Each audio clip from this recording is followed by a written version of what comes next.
Hi, so today we're going to talk about Fibonacci. Fibonacci was a man who lived in Italy in around 1200. He was the son of a merchant and his dad wanted him to be a merchant too, so he took him travelling with him. So Fibonacci got to learn loads of maths techniques that weren't already around in Europe at that time. And one of the things he came up with was this sequence, which is now known as the Fibonacci sequence, and it looks like this. So it starts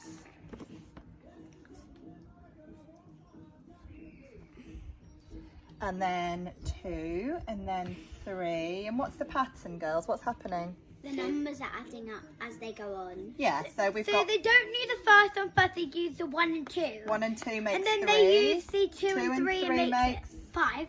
Good. 3 and 5 makes... 8. 5 and 8... 15. I mean 13. 13. 8 and 13... 21. Good, and we could carry on and on and on, but this is the beginning of the Fibonacci sequence. So we add the previous 2 terms to get the next one. And what's really cool about the Fibonacci sequence is the amount of places that we see it in nature. So we can see it on shells, pine cones. Exactly, that's what I was about to show. So we've got a pine cone here, and if we count the number of shapes, I'm not sure if they're quadrilaterals or pentagons, but going round in away from the centre in a spiral, and if we count it both ways, the number of shapes is always a number in the Fibonacci sequence. So that's Fibonacci in nature in a pine cone. Also, the seeds packed into the middle of a sunflower, the yellow bit in the middle, they follow a Fibonacci spiral pattern too. And in the middle of a daisy.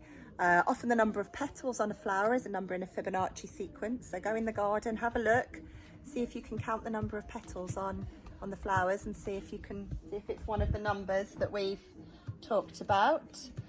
What we're going to do now is have a look at the Fibonacci spiral. So to do that, what we do is we take these numbers. So we've got 1, 1, 2, 3, 5, 8, 13, and we're going to draw on here squares with those side lengths.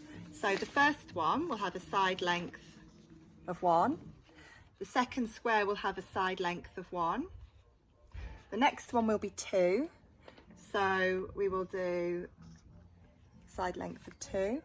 After that, let me get a little bit closer. You go 3 down. We are going to go because the next number's 3. So 3 down, 3 then along. It's 9. There's 9 in the Squares. middle. And then we're going to do the side length of 5. So 1, 2, 3, 4, 5 along. 5 squares. 1, 2, 3, 4, 5 up. Like that. I'm going to have to rub these off. The next one is 8, isn't it? Mm-hmm. So we're going to go 8 squares up. But we can't fit it all in. Well, we can just fit 8 squares in up here because I counted. So there we go. Mummy. 8 squares. And then the next number is what comes after 8? 13? Yeah. So 1, 2, 3, 4, 5, 6, 7, 8, 9, 10, 11, 12, 13. Just can't fit it all in. We can just fit, yeah, we can't fit any more than that. But there we've got a bit of the start of a Fibonacci But you do spiral. spiral after.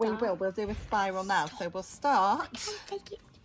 and we go through the corners of all of the squares and we make A spiral. a spiral, a bit like that. What does that look a little bit like? A shell. It does, a snail shell. So we found some in the garden, didn't we, last weekend? And But you then can no see- snail on it. No snails in them, but they're similar pattern to what we've just drawn. So another example of Fibonacci in nature. So if you search up Fibonacci in nature, you will end up with loads of different examples. Girls, do you want to show your example? Sit down. Your Fibonacci spirals. So you could do that quite easily at Can I home. put it close? Lovely. Thank you very much.